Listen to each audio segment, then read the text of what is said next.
Muy bien, mis amados hermanos, así alaba el conjunto Ríos de Agua Viva, presente en esta fiesta espiritual en la iglesia de Sacha Orco. Muchas bendiciones, muchas bendiciones.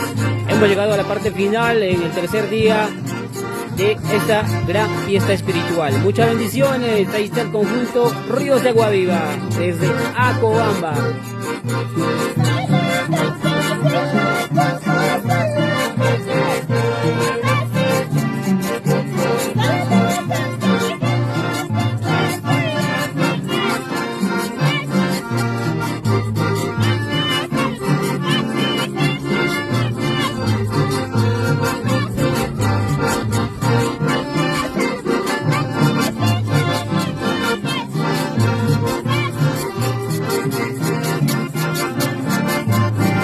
Muchas bendiciones a cada uno de ustedes, mis amados hermanos. Sigan adelante en el camino del Señor.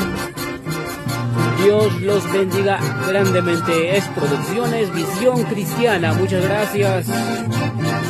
Gracias. Conmigo será hasta la próxima. Dios mediante.